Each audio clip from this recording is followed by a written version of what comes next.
Front of you, thumbs down.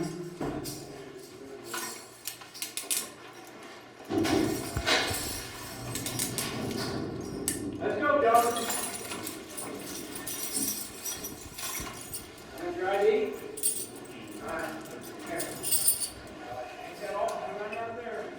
Right hand on your belly. You're right there. Now raise it to your chin. There you go.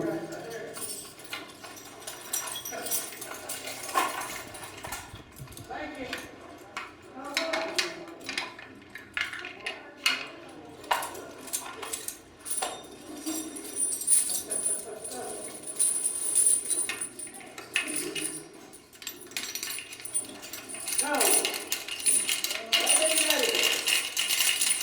Need you to spin to the right.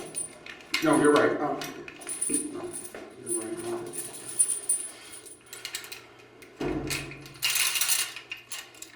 Spin back. There. That's good.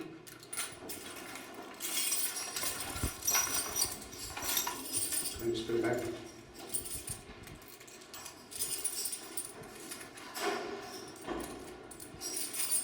Need you to put your knees up here.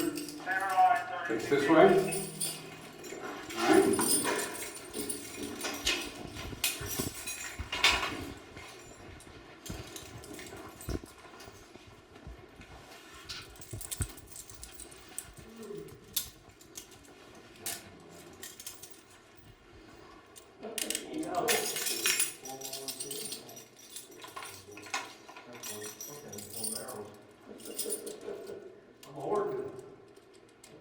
Woods, step down.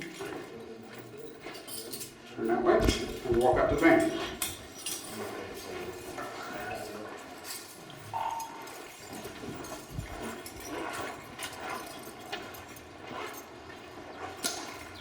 Behave at Merriwood. DLC. Okay. Not yet. Give me your DLC, please. 18145. How's the step?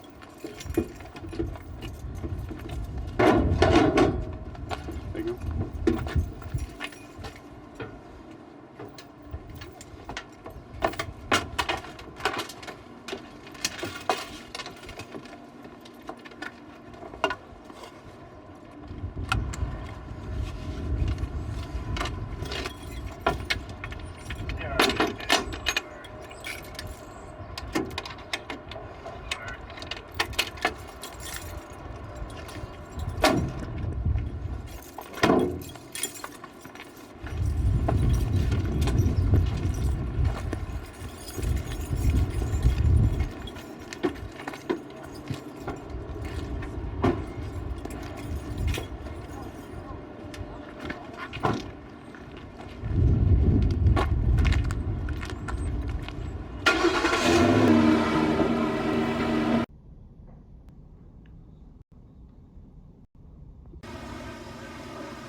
You Woods?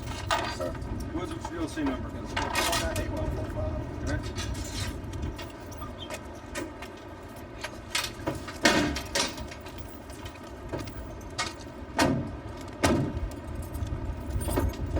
You got any butcher?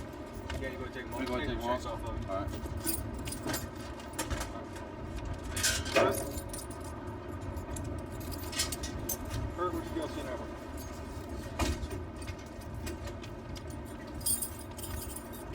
He has your copy of the TA for me. Got it. Go ahead, please.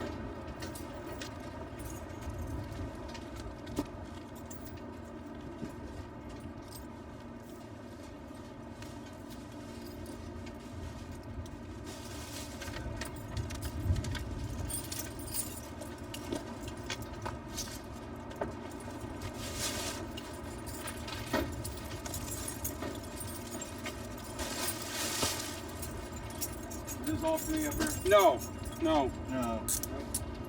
Hang on. Oh, you're fine.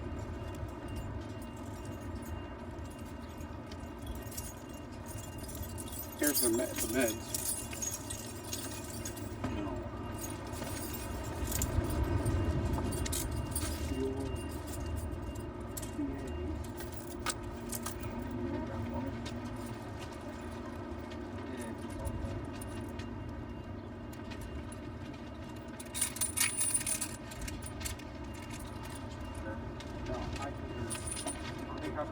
Wait, no.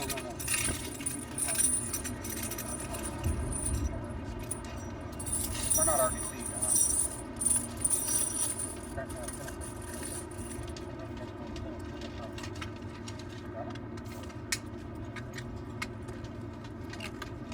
I'll make it happen.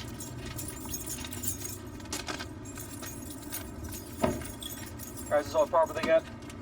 I got One more bag. One more bag. I believe it's one more bag.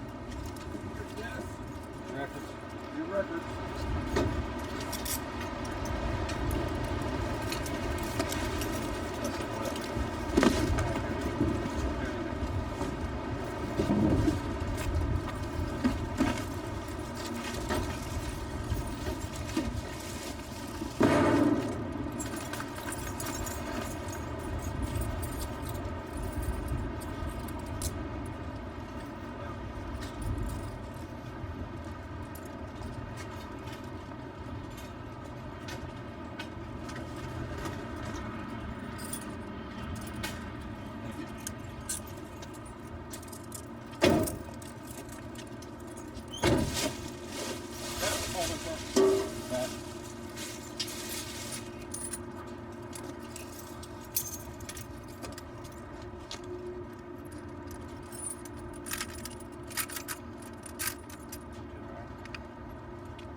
All right, fellas, go ahead and grab up the property.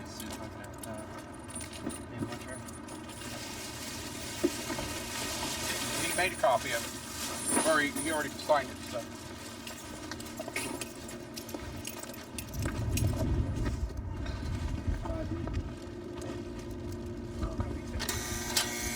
Take your property over there, that laundry cart.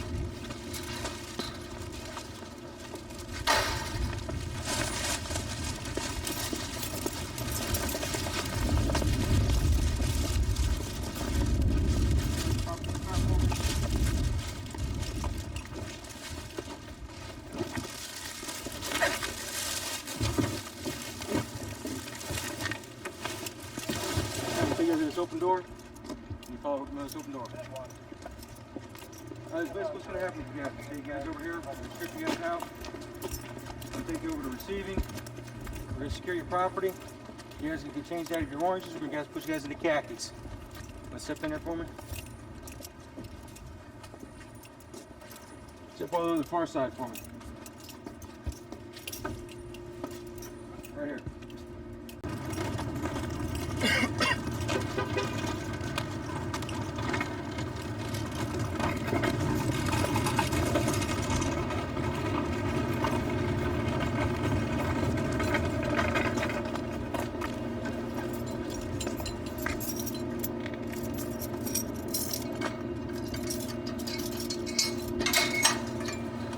Step on through the gate for me.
Yeah.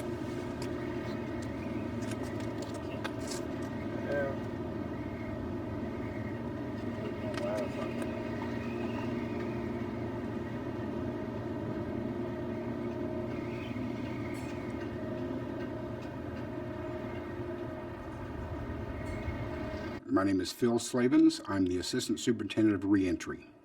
So Phil, today we watched a young offender come in the back gate here at Plainfield. Yes. He was transferred from the juvenile unit at Wabash. What's it like for the facility to receive young kids in an adult prison? Well, we try to treat everybody the same, but obviously he's younger. He's going to be probably a little bit more immature. We will watch him fairly closely, watch his interaction with the other offenders, make sure he's safe, make sure he's making a good adjustment. We want him to be as comfortable as possible. He's probably going to be nervous. He's probably going to be a little bit afraid, which really is a good thing. It means he'll steady himself a little bit, and we'll do everything we can to put him at ease, to make him feel like he fits in. I know when we were walking through here, we walked through what looked like a very impressive school unit. Yes. Can you tell us a little bit about some of the services he'll be able to get when he is here? We will test him, assuming he has some interest in school, and if he has any aptitude at all, we will try to make him interested in school.